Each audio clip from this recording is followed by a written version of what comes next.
Hey guys, welcome back. Steve here, American Nostalgia Garage. Today we're going to get some sounds, sights and sounds going on here in the 66 Nova. And you might be looking at me thinking, what does that mean, you crazed lunatic? And if you are wondering that, let me show you. Well, this is what I mean. And if you still don't know what I mean, we're putting in a radio with a bezel and stuff, and putting in some gauges, and I'll show you. I got some protective film. Get in close, show you what we're looking at here. Carbon fiber, and it's digital. Pretty cool. So we got a, what is this? Dakota digital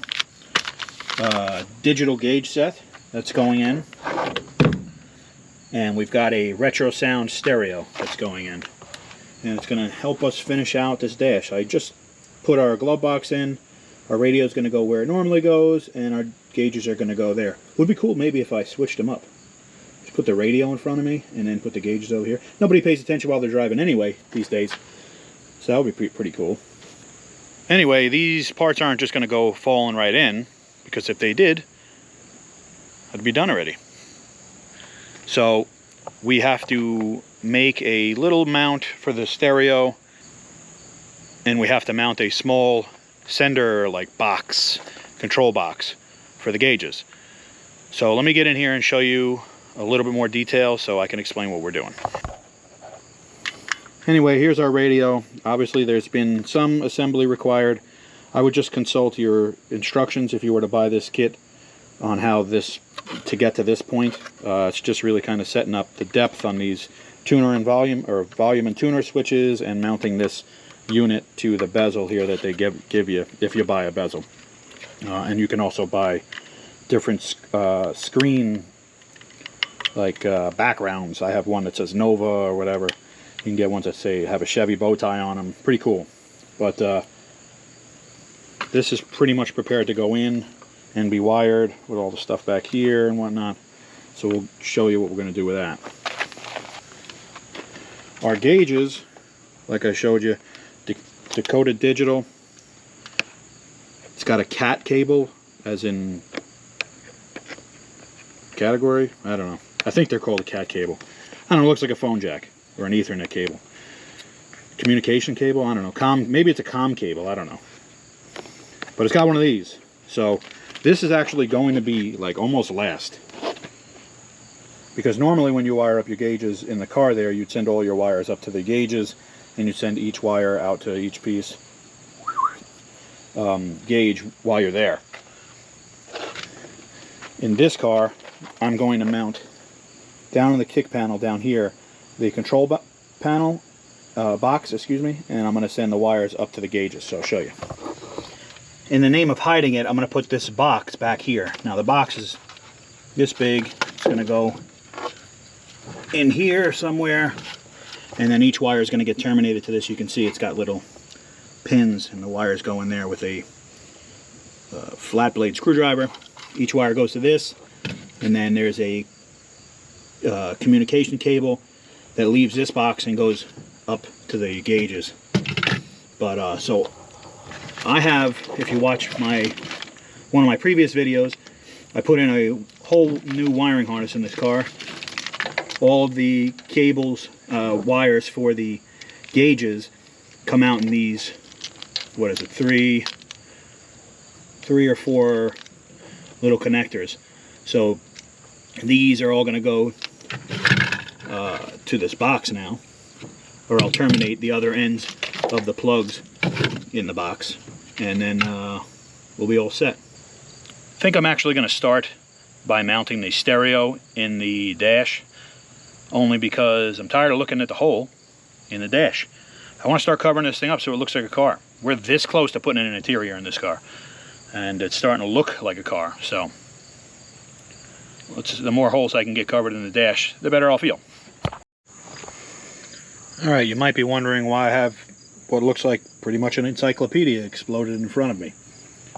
Well, this has a bunch of wire connections, and I've got to start terminating them, and I'm dealing with an interface between stock harness, a replacement stock harness, and some aftermarket stuff. So I want to make sure that I'm following the wires that the wiring harness suggests go to the terminals for the gauges there, and that they cross-reference to where the gauges are supposed to line up here. Basically, in layman's terms, got to make sure I don't create a fire. So what we're going to do is, this comes out of the dash here. I'm going to give myself a little bit of length, because remember, we're going to mount it back here. I'm going to give myself a little bit of length so I can work on it, give myself sort of like what we call a service loop, which means if I go to take it out later, I have a place where I can bring it here and work on it here instead of having to find myself space in there, because that ain't happening.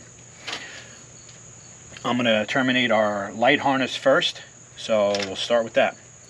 I'll just probably do like 1 or 2, and then I'll do the rest off camera so you guys don't have to watch me do 100 wires. So first example, we'll do these 2 we're not going to use right now.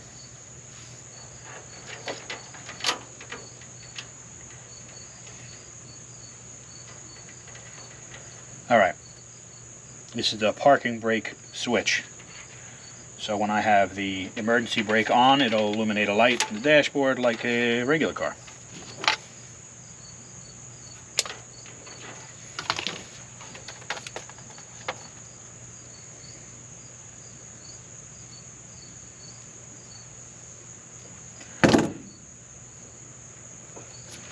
Strip it back.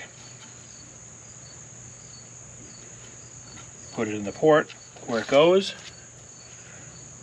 and then tighten the little screw down. And then that's in there. That's one. Let's see what's next. We've got high beam indicator. Alright, so the high beam wire, let's see which one that is. That's going to be this green one. That's going to go to the high beam positive, which is right here.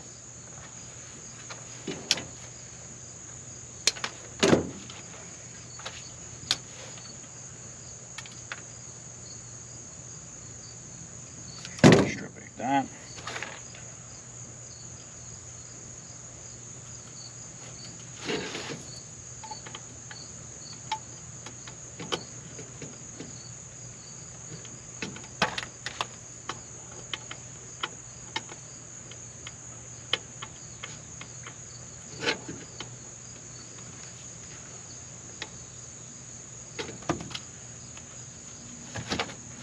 Alright, that's 2. I'm going to go do the rest, and I'll get back with you when I'm ready. Alright, updates. Had to make some funny brackets to hold this in, because I didn't feel like drilling holes into the corners up here and into the dash. So I made these. I don't know if they're good, but hopefully it'll hold the radio in. Now I'm going to do some wiring on the radio. Pretty simple stuff. Radio gets power, well, constant power, and then switched power, and then it'll get a ground. A lot of wires here, but nothing to be intimidated by, because you don't use half of them, or I'm not. So the one plug that's going to give us our power and ground has 5 wires on it. We're going to use 3 of them. So we've got constant power, we've got switched power, then we've got a ground. The 2 blue wires is a subwoofer turn on, and antenna, which I'm not using either of those for now. And the other one, it looks intimidating also, but it's just pairs of wires. So purple's 1 pair, gray, white, and green, pretty standard colors. And I might not use all of those either. I mean, I'm going to have more, I'll probably have 4 speakers or more. But if you didn't, say you had a pickup truck, you might not use all of those. So I'm going to wire it at my convenience right here. It's got a plug that goes into the back of the radio, so when I'm done, I could just reach back there and plug it in. If I had it in, which I don't. But we'll get to that in a minute. Alright, on our wiring harness from the car, we have 1 wire, the yellow wire, which is labeled radio battery. That's actually going to go to our other yellow wire on our harness, which is just a pigtail. which is constant 12 volts. So that's going to go to that. So I'll just crimp these two together. I'm going to throw some shrink wrap over this before I crimp the wire. Oh, and if you guys are looking for a good crimper, they're not paying me to say this. Nobody pays me to do anything because I'm not good at anything. But these Klein crimpers, you can't see it. Maybe you can see it now. These are like the best ones. I've used so many over the years, and these are like the best. These are the best ones that I've ever used.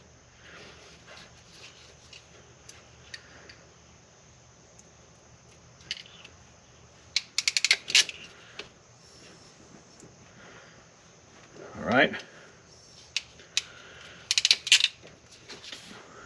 Nice solid connection. Slide my shrink wrap over, and then I'll heat that up. I'll wait until I'm done with all three to do that though.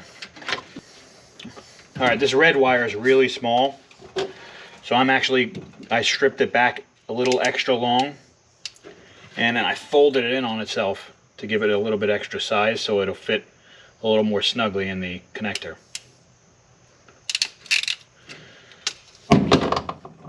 Nice strong connection now.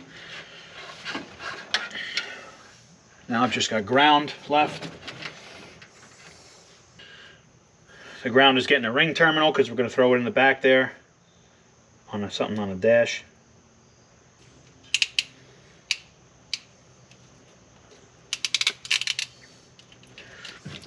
This is the fun part of the program.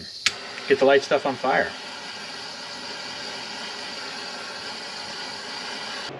All right, guys and girls.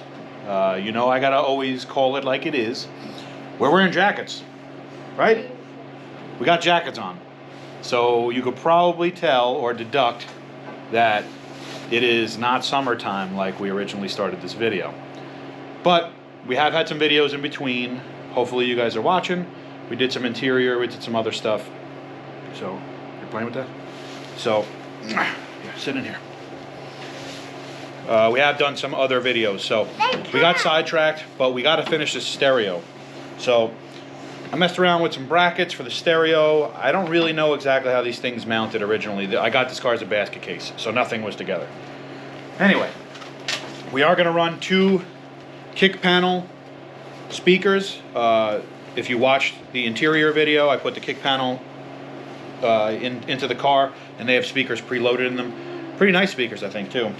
So I have to put some speakers in the deck lid of the Nova, and we're going to run some speaker wire to them now because I want to do it now rather than wait. So yes, we did have a computer blue moment here where there was just error codes and whatnot in the sense that it slowed down the build, but we're back on. We got to finish the radio and the gauges, and then we can move on from other stuff. I'm going to run this down the sill plate to the package tray and up to the stereo. I have some wire already run through some loom there so I can hide it there, and then maybe we can give this thing a listen. Well, if I look weird, it's because I'm sitting inside the 66, actually on the back seat, because the only seat that's in the car right now, because I can't get my large body underneath that dash to do all this work with the front seats in. Also, the back seat gives me a place to take a nap in between. On the topic of napping, you guys know that I take my laziness to an upper level. I take my laziness pretty seriously. And I'm not just rambling, there's a reason I'm bringing that up. We've got to wire up our speaker pigtail. Our speaker pigtail comes in 4 pairs for 4 speaker channels. I believe purple and green are the rears, gray and white are the fronts. I think that's pretty standard color stuff. But back to the laziness part. Our kick panels already have terminals pre-installed on the ends, and I actually checked the length of the wire, and they meet pretty much in the middle where they're supposed to. So the length is pretty good, which means I don't have to cut those terminals off and recrimp them, which means I'm not going to. So that being said, I chose these particular type of terminals, these little bullet terminals. And here's a female. Pushes in there, so you get basically this action. And they snap together. Not bad. I like these. I don't use them a lot, but I do like them. So I'm using those for a very specific reason, and that's because I can do 4 less crimps if I retain the crimps that came on the kick panels and just crimp the rest of them. Anyway, let's get to crimping. I'm going to sit here and crimp all the ends on this first before I get my butt underneath the dashboard to crimp the speaker ends that get terminated on the other end there. So let me put my ends on this, and then we'll go to the other side and crimp. Alright, moving on. Got our Dakota digital carbon fiber blue dashes and stuff on, whatever. Pretty cool stuff, but got our old bezel. I actually threw a coat of paint on it, so it looks nice. I'm going to throw that together, and then we're going to throw that in the car. And then we might have something to look at. You guessed it, taking another break inside the car. Well, no, actually, I want to give you guys a little bit of a look at what we got here. Got the stereo in, got the gauges in. Disclaimer, it does look messier than it did a minute ago because I have the steering column down, so I was able to fit under some stuff, and I got some hoses from the air conditioning vents out of the dash. This is all just so I could get this stuff done, so I could show you guys what it looks like, but there is some final assembly stuff, so a lot of the stuff is kind of disassembled, and I'll do that later, so I don't waste your time. So let's get a look. Alright, we got our stereo in, it's on. We got the gauges. Don't worry about, I'm sure you could see, well, you might see the reflection of the GoPro, but I'm sure you could see that brake light, and you could see the turn signal indicator is on. Those are kind of things that happen when you're missing grounds. A lot of the wiring is not in the car, obviously, as you can see here. So when you're missing grounds, funny things happen. When you're missing wire connections, funny things happen. So don't worry about that. But I will say, I mean, it's hooked up. We got a voltage reading. We have no oil pressure because it's not running. I've got to do some things to get it running anyway. There's some tuning and stuff that has to be done, so we're not going to start it. But again, that's what it looks like.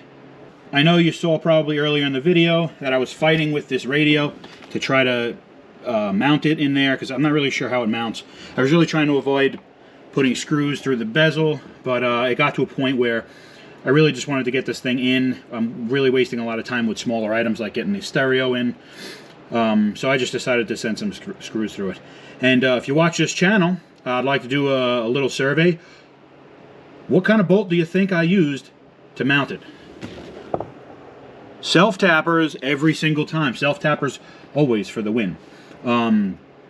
Anyway, I am going to actually drill those out and put quarter sunk, like flathead Allen key, socket key, whatever, bolts, so it looks nice. It's as nice as it possibly can look, considering I just punched holes in a brand new bezel. But yeah, that's what we got. Anyway, I'm filming this like a couple days after Thanksgiving. Probably won't go up till a couple days after Thanksgiving, few days after Thanksgiving, but wanted to wish everybody a belated Thanksgiving, happy Thanksgiving, and now it's Christmas time, if you ask me. I mean, not if you don't celebrate it, but if you celebrate Christmas and you're a big baby like I am, it's already Christmas time. You're playing Christmas music, Christmas trees up, Christmas lights are on the house. So you can't demonetize Christmas, right? So you may be able to demonetize this video eventually, I guess. But I'm going to play some Christmas music on our speakers just to show you how they operate. In the name of the holiday, I'm going to pick the most hard-hitting, emotional Christmas song that I can possibly think to play. So let's check it out.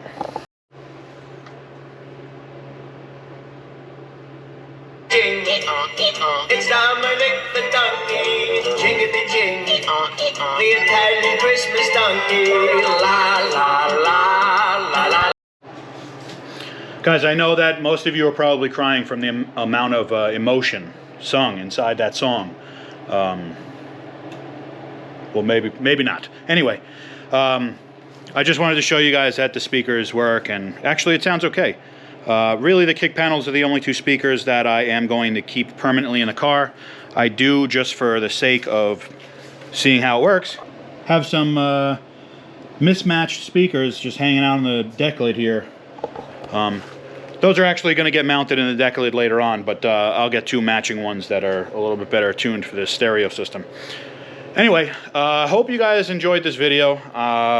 This one, long time in between doing it here, I know. But anyway, we're getting towards the end of this build, so guys, please consider subscribing to the channel. Keep up with this build and other builds to come. I have plenty of work outside. Winter's coming, and got to free up the garage so we can get some stuff done. Thanks for watching. See you guys next time.